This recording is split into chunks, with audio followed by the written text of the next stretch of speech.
Girls, year 5, year 6 for your revision art and craft this very wonderful sunny Sunday morning. And I want to take you through some of the questions, the key areas that you are likely to be tested on in this exam, which is coming next week. Smudge technique. Remember, boys and girls, you said that smudge technique is a technique of shading whereby you smear color onto a surface so that you can create that effect of dark and light. Now, smudging technique, we are said and we are aware that it is taught in grade 4. Cross arching. Cross arching is yet another technique of shading to create that effect of light and dark, which is known as tone of value. Cross arching, what kind of a technique is this? Cross arching is the use of lines that cross over each other, and you shade using such lines that cross over each other in diagonal manner to show that effect of light dark. Next, what are the factors to consider when drawing forms? When you are drawing forms, you need to consider 3 factors. One of them is proportion, the other one is balance, and the other one is space. What is it about proportion? Proportion is about drawing the right size and the right shape of an object. And then balance is about, there are 3 types of balances. We have what we call symmetrical balance and asymmetrical balance. So when you are drawing, when you are making a pictorial composition, drawing a pictorial composition, you need to balance your forms on that drawing space. And then when you talk about space, and it comes to the use of space, ensure that when you are drawing, you make use of 3/4 of that drawing space. Otherwise, if you draw your forms on one side, then you'll have created what we call imbalance. Your picture will not have any balance. So those are the 3 factors to consider when you're drawing: proportion, balance, and space. That one will be there.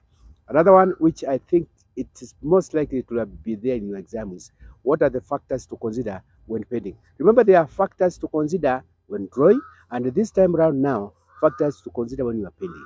Again, factors to consider when you are painting, there are also 3. One of them is subject matter. The other one is center of interest. And the last one is what we call proportionality. Back to subject matter. Subject matter is the title, the topic, or the theme. When you take a paper, a brush, and a pen, you need to have something at the back of your mind, what you want to paint. What kind of picture? Is it traditional food? Is it a tree bearing fruits? Is it an animal? That is now the subject matter. Then that picture you are painting, it must have a center of interest. And what is center of interest? The part of the picture that attracts your attention. Maybe you have used a certain color, a bright color. Maybe there's an object. There's an object which is bigger than the rest. That becomes the center of interest. Proportionality, again, it is about drawing the right size and shapes of objects.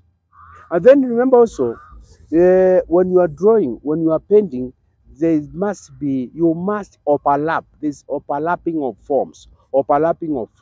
When you overlapped forms, objects, they end up being in 3 grounds.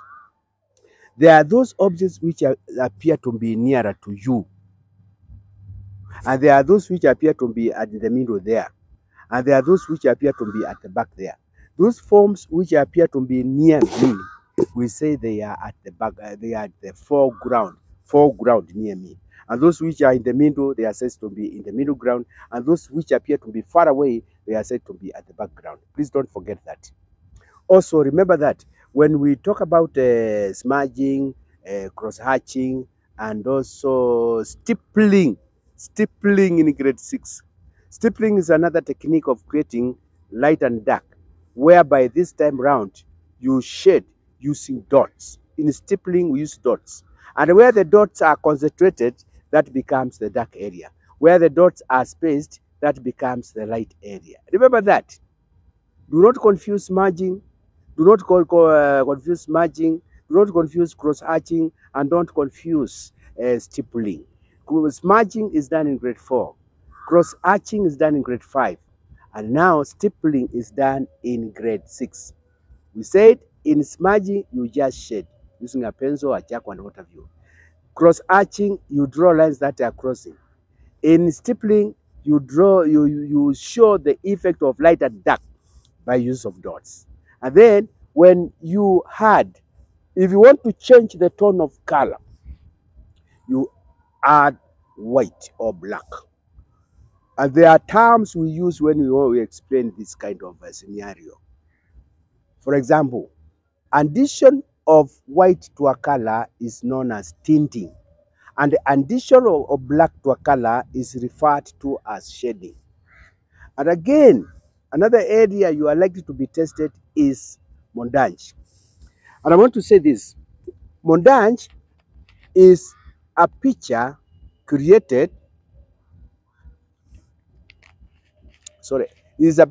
by cutting and joining images that relate to each other to form a pictorial composition. And remember, in montage, the subject matter, the theme should be of one theme. You cannot make a montage. For example, you want to make a montage on traditional foods, and in between those images of traditional foods, you happen to paste an image showing modern food. You'll have done it wrong. Remember, in montage, you create pictures by cutting images that relate to each other to make a pictorial composition. And now we move on. Next area that you are likely to be tested is puppetry. What is puppetry? Puppetry is the art of making puppets and manipulating them in performance. Remember, the person who operates a puppet is referred to as a puppeteer. Remember also, we have puppet theater where you can go and watch these shows. Remember also, marionette. When we talk about marionette, when we talk about puppets, we have a type of a puppet known as marionette, which is also known as string puppet. And this kind of a puppet is operated by use of string. And a marionette has got 3 parts, namely model, handle, and strings. Those are the 3. And this question normally comes in every exam. Remember, we have also other types of puppets. One of them is hand puppet, which is also known as glow puppet. It's called glow puppet because you put it on this part of the hand. It appears that you can put a socks on a common glove. And then there's another type of puppet known as stick all rod puppet. Stick all rod puppet. And lastly, photography. We said in photography, there are elements in photography. These are focus quality, viewpoint, placement of objects, appropriate background, and of course, appropriate lighting. Those 5 are the main elements. And that question keeps on recurring in every exam. And this time round, it's not going to be an exception. Otherwise, I wish you well as you prepare for the exam. Bye for now.